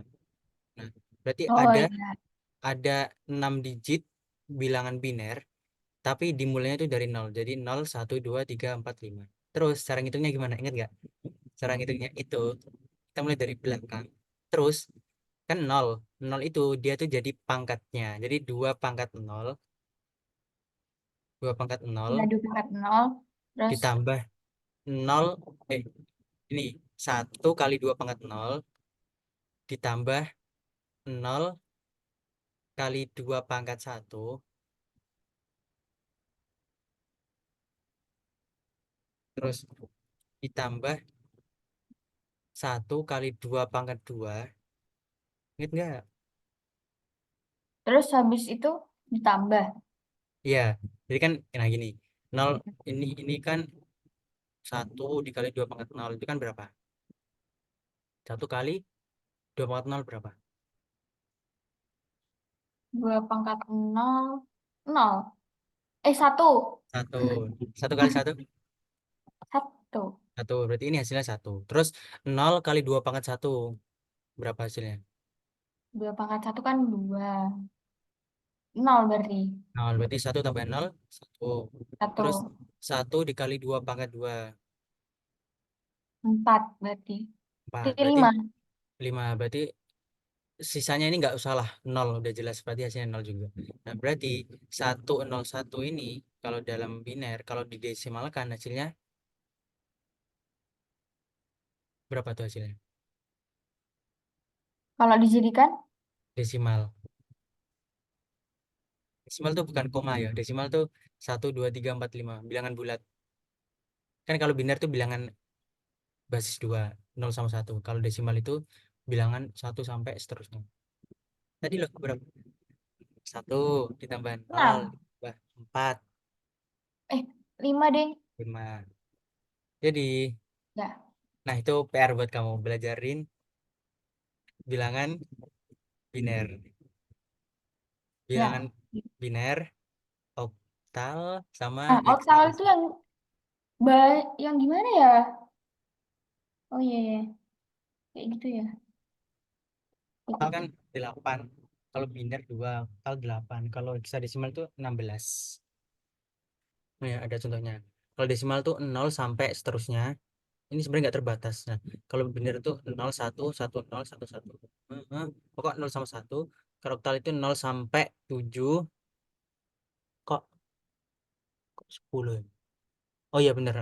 0 sampai 7 terus 0 sampai 7 lagi. Terus berarti habis ini Iya, iya, iya, iya, iya. habis 17 berapa lanjutannya?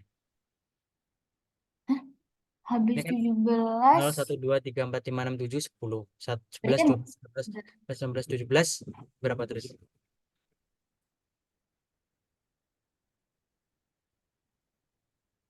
Kelihatan nggak polanya? 16, 17, Ini kan habis 17 berapa?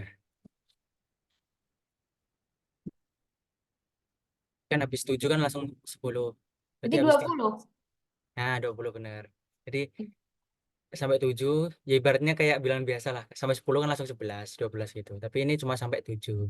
Terus sisa desimal yaitu sampai 16. Tapi setelah 9 dia langsung diganti sama huruf. Berarti 0 1 2 3 4 5 6 7 8 9 A B C D E F Tapi lanjutannya ke bawah, ini bakal huruf apa? lagi Apa atau saya? Enggak, ini udah selesai sampai 16. Terus yang ke selanjutnya oh, apa? Coba tebak. A, B, C, D, E, F F, terus G. nggak ada G udah. Simbolnya sampai F doang. Mirip kayak tadi apa? Eh, Oh, berarti 16 ya? apa? 16-nya apa? 16-nya kembali lagi ke 0. Tapi ada satunya. Berarti nanti Oh, iya 10, deh. 11, 12, 13, Berarti 14, 0, 15, 1. 16, 1 0. Oh iya, 1, 0. Ya, 1 0, Oh, 1 iya, 1, berarti 1 2, lanjutannya 13, 9, 10. Ah, iya terus sih. 19, 1 A, 1 B, 1 C, 1 D, 1 E, 1 F, terus 2 0, 21, 22, 23 gitu. Nah itu, pokok Iya, cari pengertian biner. Oh, udah ya, udah ya. Berarti aku kasih tugas aja kalau gitu. apa itu? Yang itu Tugasnya tadi. enggak, itu udah. Ya pokok pelajarin biner, cara ngitungnya, cara ngubah dari desimal ke itu. Terus aku kasih tugas, ya gampang Bikin. aja lah ya. Itu gas, Dia bilang gas bikin. pemrograman bit satu. Tuh, ubah dari desimal ke biner, oktal, dan hexadesimal. Mm-mm. A, 14, 134, 5.781. Ah, kegedean nggak sih? Janganlah kegedean. Gini aja, gini aja. Gak apa-apa Terus, kok, gak apa-apa. aku nggak tahu itu bisa dihitung atau enggak. Harusnya bisa. Terus, kok nggak itu ya? Nggak menjorok ya? Itu Ah, yang atasnya ah, kegeser. Emang gitu maksudnya? kalau di, iya emang kayak gitu kadang kalau di Google Docs. Gini aja kalau gitu. Ini aku Iya. fokus.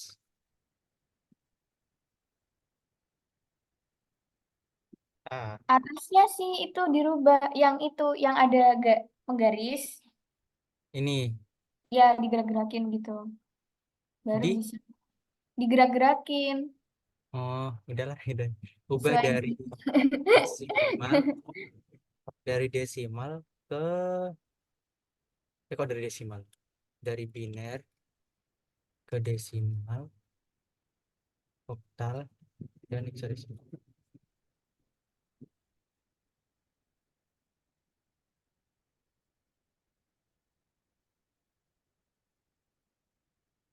Berapa ya? 1011, 001, 101, 111, 000,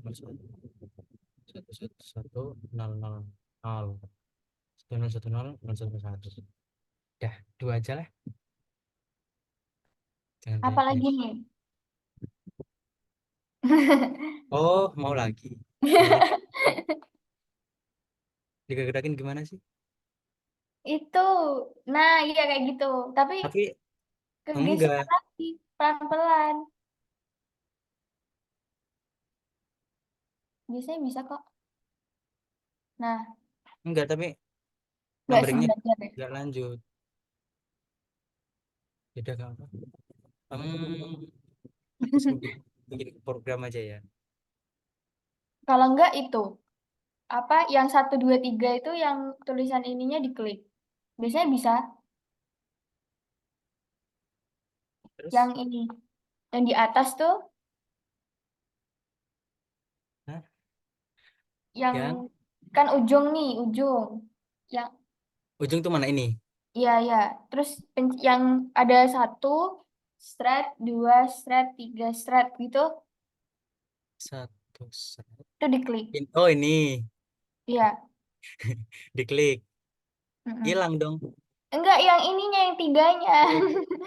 Tiganya itu diklik. Oh, Iya. Terus ini diklik ininya. Harusnya bisa. enggak jadi E. Jadi E. Jadi, kok jadi E? Enggak dong. Ada. Tahu. Udah. Itu yang dihapus yang E-nya. Ya enggak ya enggak otomatis maksud.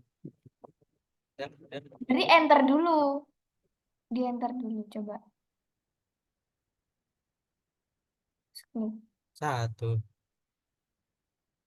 Oh, bisa ini nggak sih? Continue.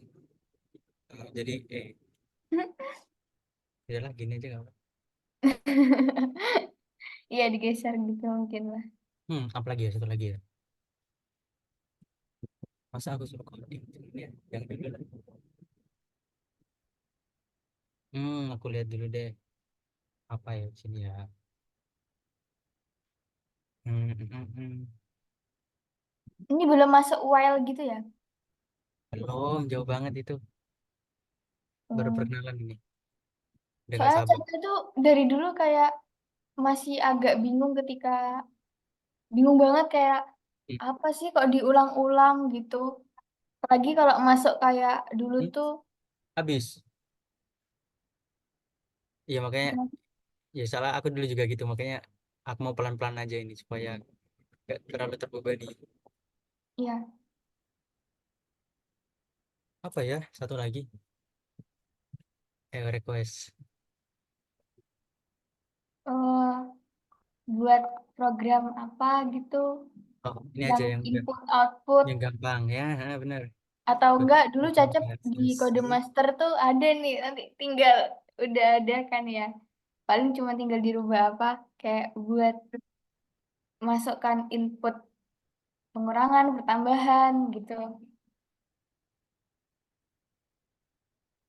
Ini aja deh, tulisan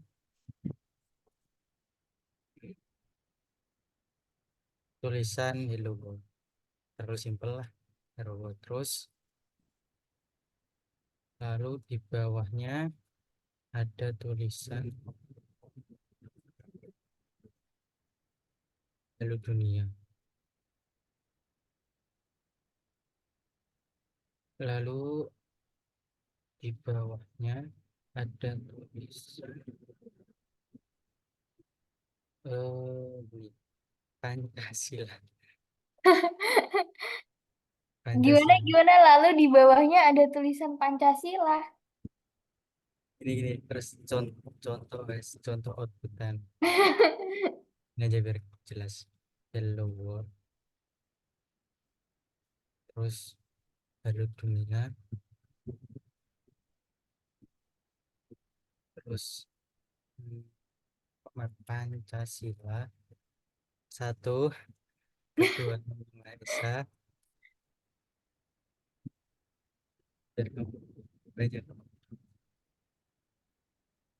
kemanusiaan. Aduh, yang adil. Yang tuh y-nya kecil ya, penghubung.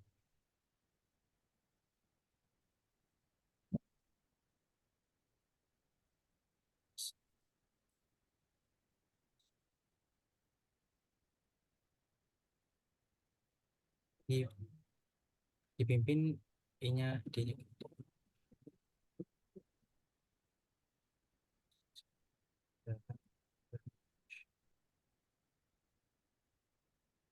Perwakilan.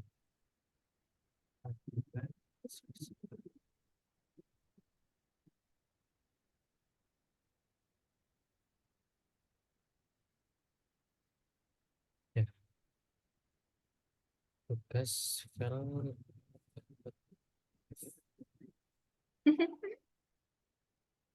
Itu benar ada titiknya tuh.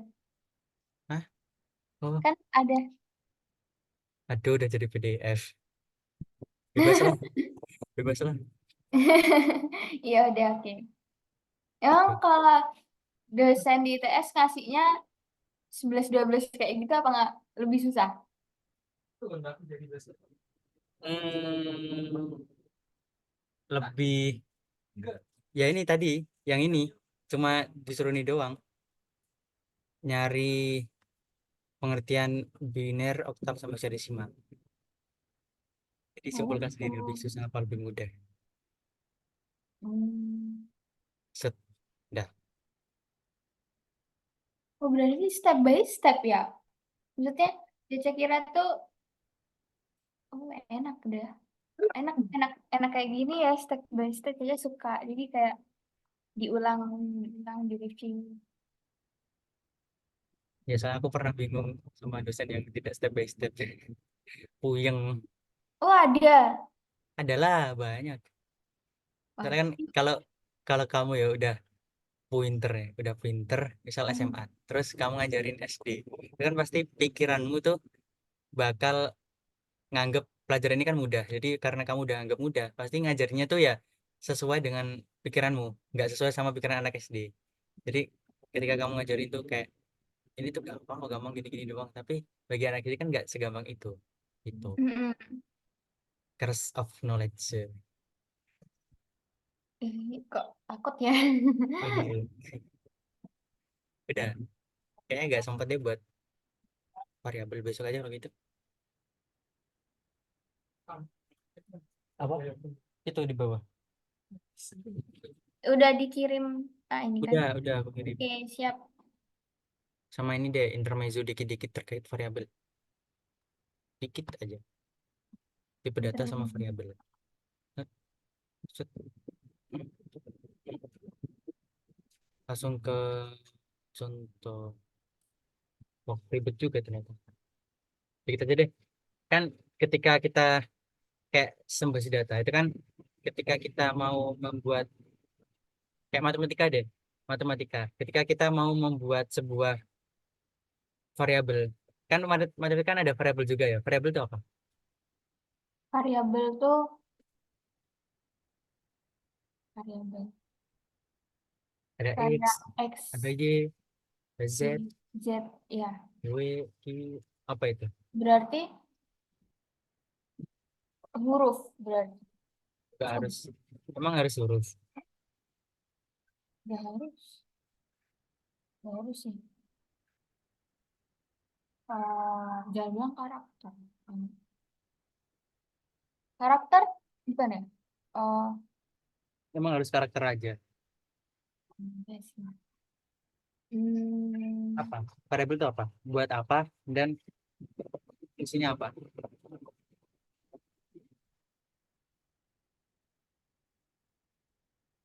Kan ada misal X sama dengan 5. oh, Nah, X-nya ini kan variabel. buat sebentar, sebentar. Kan misalnya kalau yang Caca tahu tuh variabel A, B, C nih. Nah, misalnya kita INT A itu berapa inputnya, A berapa, B berapa, C berapa. Tapi itu udah yang di atas tuh INT A, B, C. Terus habis itu gunanya variabel itu mungkin buat mempermudah. Jadi kayak kalau misalnya ada simbol, kan simbolnya kan A, B, C nih. Jadi kalau misalnya, simbol X ini kan sama dengan 5. Jadi ketika nanti pas apa itu namanya? Disuruh disuruh disuruh print, biar kayak disuruh ngeprint gitu 5x plus 1 misalnya. Nah, kan kita udah tahu tuh x-nya itu 5, nya jadinya langsung dimasukkan ke situ. Jadi hasilnya nanti keluarnya 26 gitu misalnya. Jadi variabel itu apa? Simbol berarti. Buat apa? Simbol buat mempermudah dalam input itu. Berarti semua yang permudah itu variabel. Enggak, enggak juga sih. Berarti apa? Kayak Kan ini ada X itu 5. 5 itu X. Nah, berarti X kan variabel. Nah, X itu apa? Buat apa? Kenapa harus ada X? kenapa harus ada X?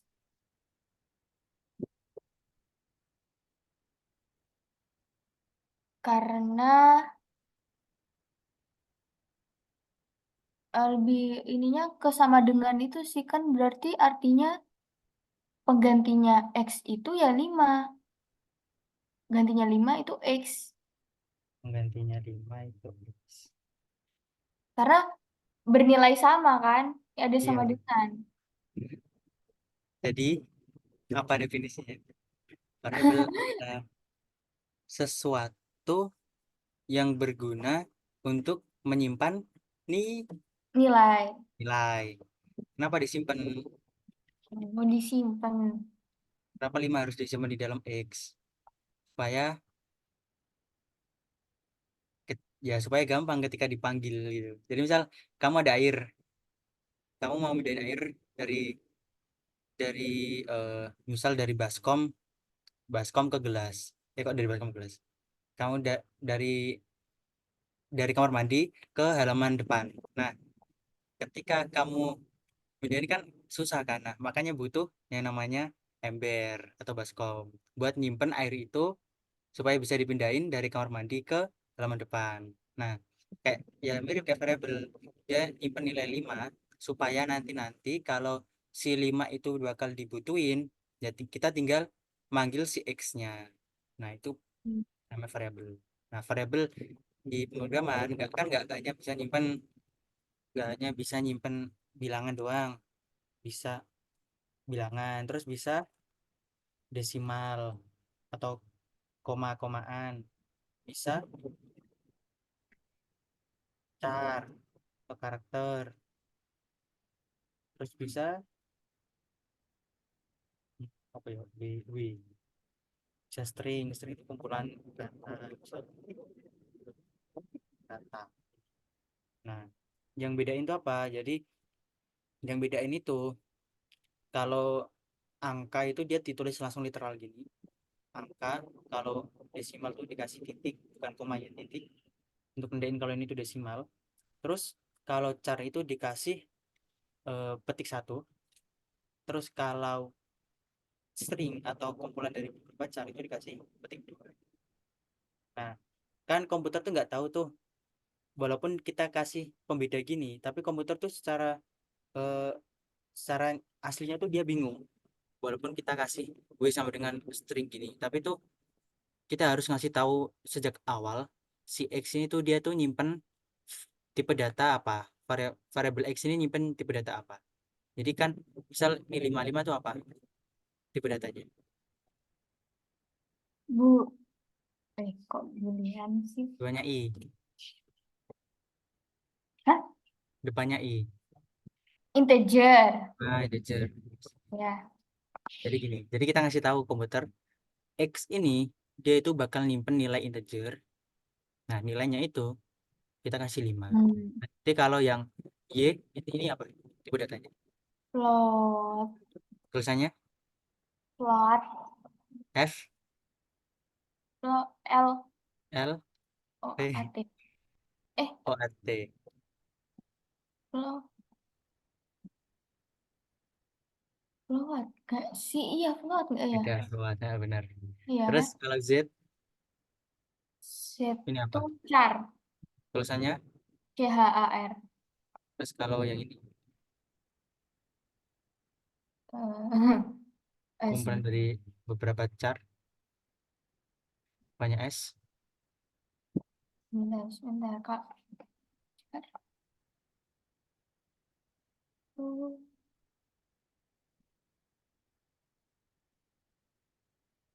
S belakangnya G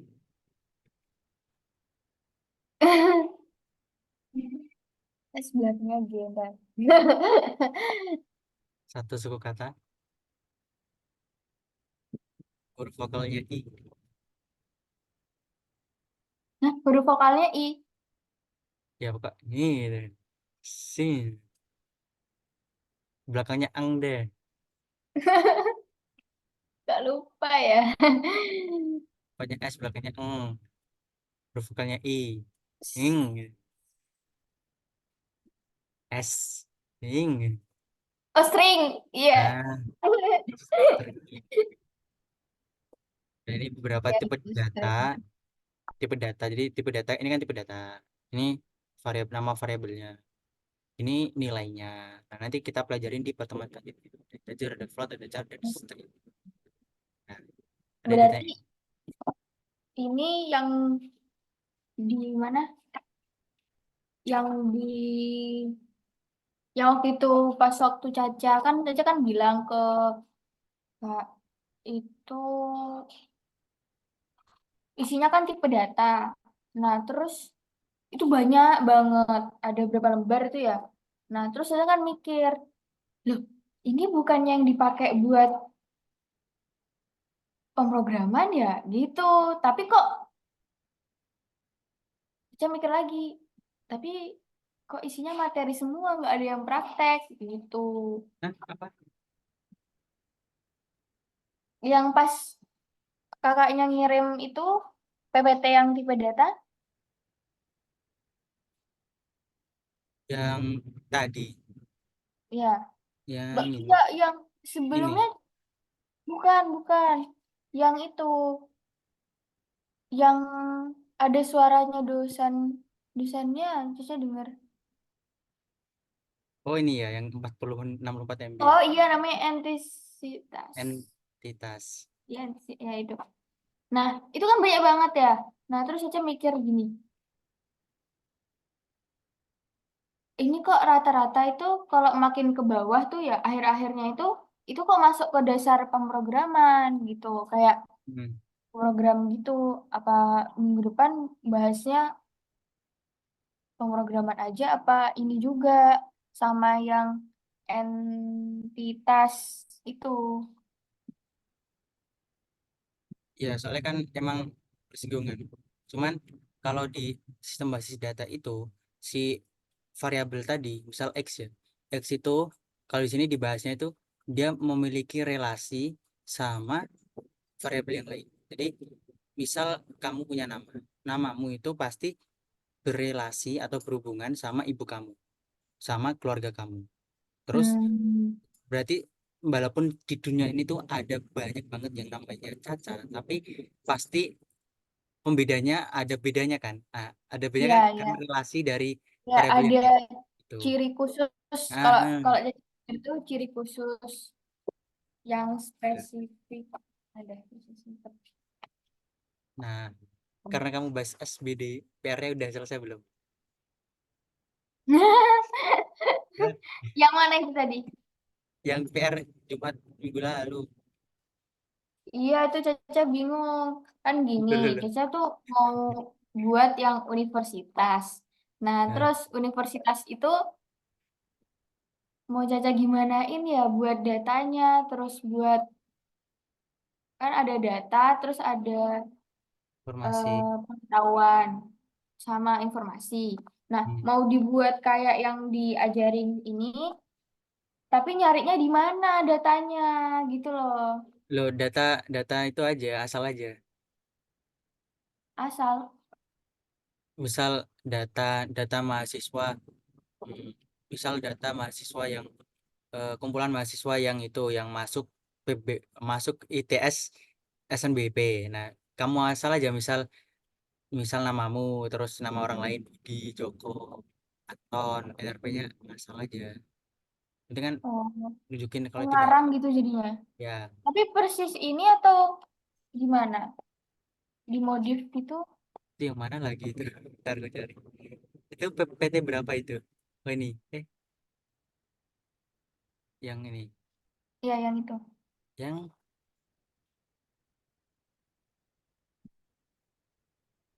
nah Yang, kayak gini juga nggak apa-apa sebenarnya. oh, Ini yang kan, kayak gitu nggak yang ini kan apa-apa. data kan, ini Hmm. kan data, Hmm.